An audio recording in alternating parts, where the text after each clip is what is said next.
Hi, I'm Bobby Rivers of Bobby Rivers on Films.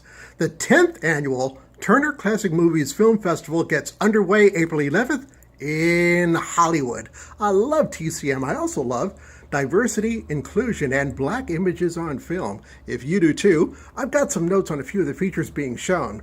One is Gone with the Wind, the 1939 classic.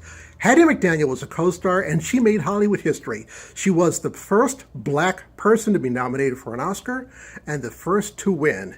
Hattie McDaniel won Best Supporting Actress for her excellent performance. Another film being screened is The Little Colonel.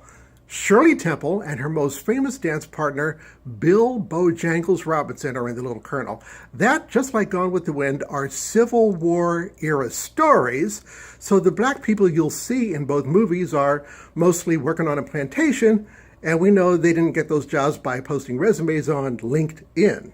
Another film being screened is Tarzan and His Mate, 1934, Johnny Weissmuller and Maureen O'Sullivan. This is early in the popular MGM Tarzan franchise. It's interesting to look at the black images in Tarzan and His Mate. They come in two categories. There are the Congo men who are physically abused slaves who have to carry Bana's luggage on their heads, or you have the jungle savages who often engage in black on black crime because they're killing some of the slaves. Now, when you see a film like that, it makes you realize why a modern day blockbuster and Oscar winner like Black Panther was so important and culturally significant and refreshing. It gave us new images of black people in Africa and the culture of Africa. Another film being shown is a big Technicolor 20th Century Fox musical starring the late, great Betty Grable. It's called The Dolly Sisters. Now, this was a movie that was lovingly lampooned on the old Carol Burnett show. It's got a lot of production numbers, and keep in mind, one of the big Technicolor production numbers is done in blackface. You have gorgeous showgirls in costumes by Ori Kelly singing Darktown Strutter's Ball in French. And poor Betty Grable and June Haver are also in blackface, and they come dancing out dressed as Topsy in Uncle Tom's Cabin. So just be prepared. Another film being shown is A Raisin in the Sun. Back in 2017, TCM devoted the month of June, Gay Pride Month, to gay images in Hollywood. Dave Karger hosted that month. I was really interested in watching because I'm a member of the community, and I wanted to see if there would be any black representation. Well, Karger presented film adaptations of plays written by gay playwrights like Tennessee Williams and Harvey Fierstein. Was there black representation? Unfortunately, no, but there could have been. A Raisin in the Sun, the Broadway hit written by Lorraine Hansberry. She was young, gifted, black, and a lesbian, an out lesbian. The original Broadway cast recreated their film roles. The original Broadway cast recreated their roles in the film adaptation, and Lorraine Hansberry wrote the screenplay. That is major. Think about it. How many black women were writing Hollywood screenplays in the 1960s? Lou Gossett Jr. was in the original Broadway cast and in the film, and he's slated to appear at the TCM Film Festival.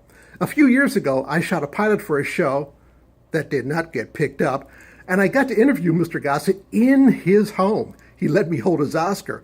We talked about the film that got him that Oscar, An Officer and a Gentleman. We also talked about Marilyn Monroe. Lou Gossett Jr. was in actors' studio classes with Marilyn Monroe. She asked him to be her scene partner to do scenes from plays written by Tennessee Williams. He had some great stories about that. During our conversation, I asked him if a big movie biopic was made on the life of Lorraine Hansberry, who should play Hansberry? He immediately said, Taraji P. Henson. Think about it. Now, here's some black history I learned from the late, great Robert Osborne. Years before TCM existed, he was a contributor on the CBS Morning News.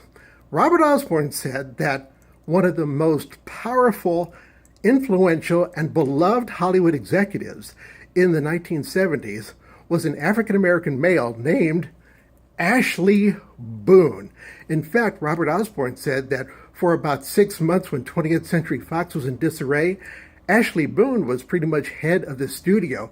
Now, there was a movie that a lot of people, including cast members, thought, well, this film is going to open right in drive-in movies, not in walk-in movie theaters. It'll go to drive-ins and the kids are going to be the only ones interested in it.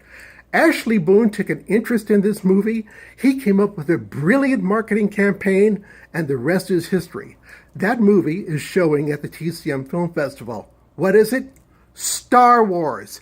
Yes, a black man helped in making Star Wars a big hit.